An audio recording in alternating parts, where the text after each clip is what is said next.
The title of this video is Duh! Martial law has been here. Okay, we're looking at a portion of this video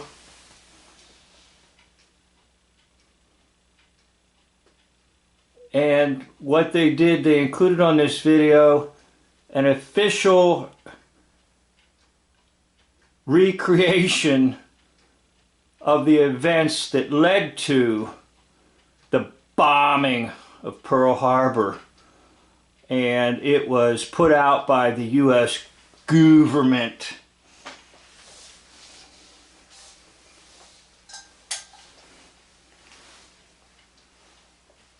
Greatest military and naval fortress in the world. Yes, virtually overnight, the island scene changed. War had come to America's tropical suburb. The Axis brand of war. A stab in the back on Sunday morning. The din of the last bomb had barely faded when Governor Poindexter... Governor Poindexter. Governor Poindexter is going to declare that the territory is under martial law.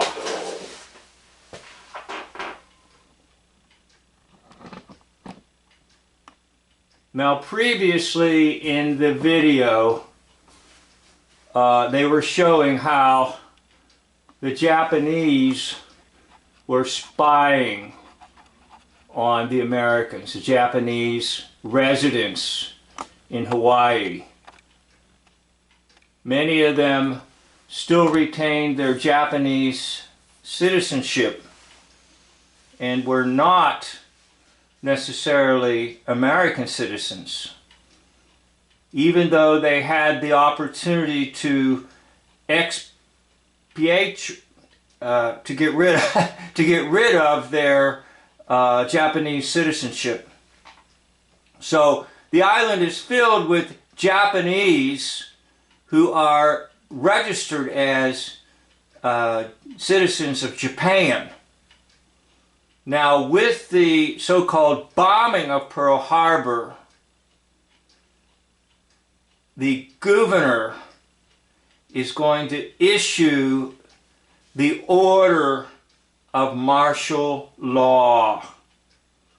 Now, this was done because it is thought that the Japanese who were residing in the state of Hawaii were part of this conspiracy to bomb Pearl Harbor.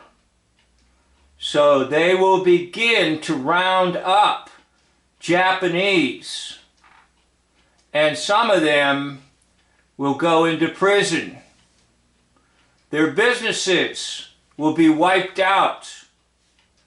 Now, this is kind of the mini version of the order that's going to be given by FDR to do this to the entire West Coast, called the Japanese internment. However, it was done shortly after the so-called bombing of Pearl Harbor.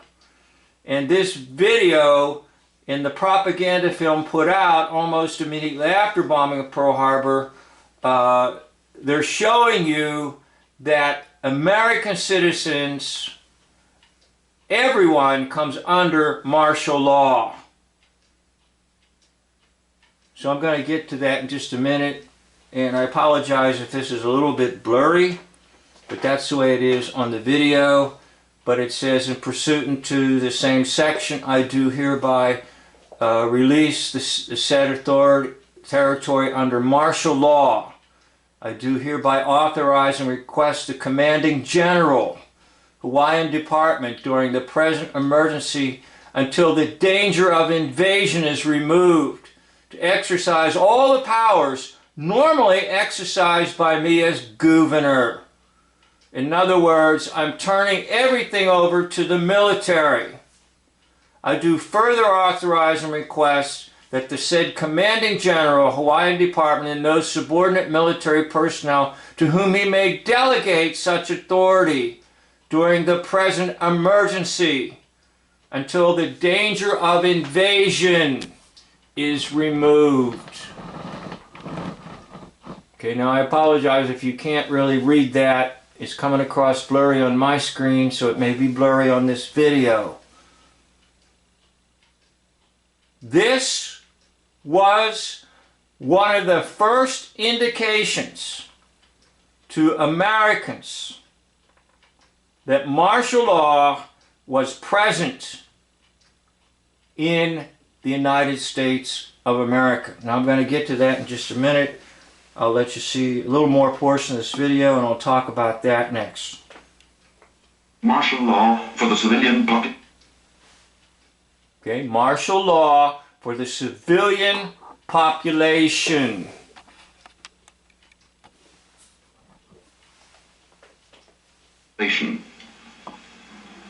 What kind of garrison material do these people make? Here is their vivid answer to Japan's sneak punch. Oahu's Civilian Defense Committee. 4,000 men. Okay, so sort of the next step is to make citizens military.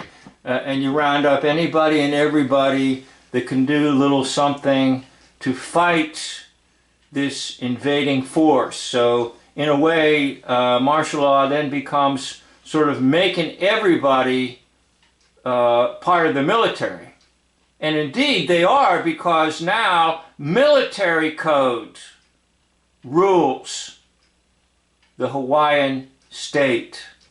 Military code rules. Now, many people have brought videos out and saying they're going to declare martial law. They're going to declare martial law.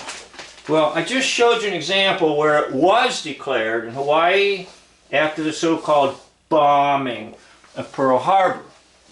But what you don't realize is that basically the United States has been under martial law since March the 9th, 1933.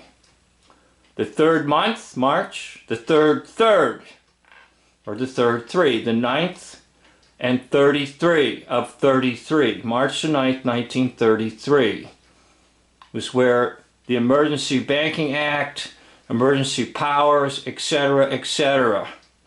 Now we're in that same situation right now. It's never been undone.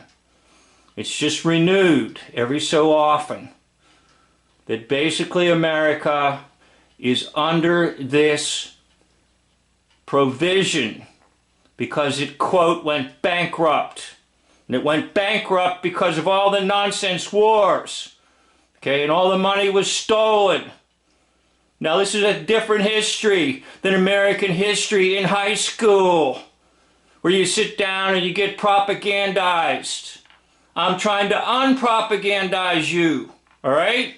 It's not easy to do, because very few people want to believe any of this.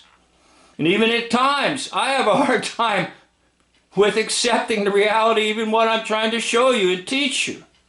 All right, but basically speaking, the day you were born, you were under martial law.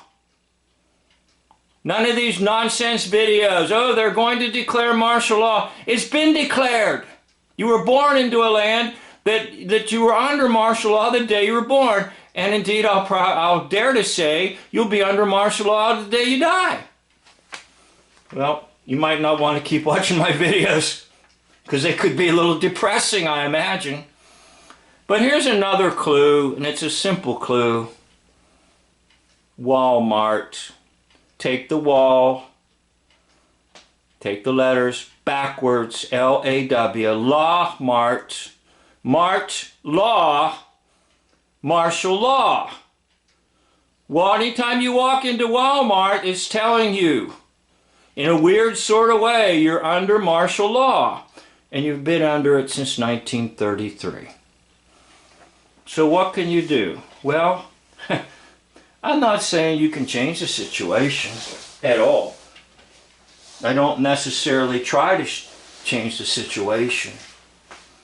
The best thing that I think you can do is, if you're a believer in Jesus Christ, you don't belong to this world. As the Apostle Paul says in Ephesians, we are citizens of heaven. In other words, this world is a mess. It's going to remain a mess until Christ returns. But until then, try to realize that ultimately, if you believe and love Jesus Christ, you don't belong to this world. That's how I deal with it.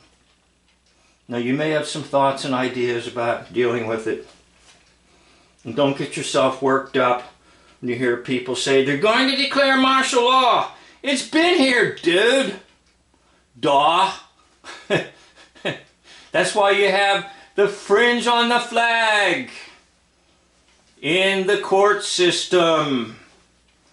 The fringe on the flag is military law, admiralty law, meaning the U.S. is basically a conquered nation and it's been enslaved by powers that you cannot see with your eyes. And intensive propaganda keeps people away from understanding the real situation of our land. So I'd like to thank you for watching this video, end of video.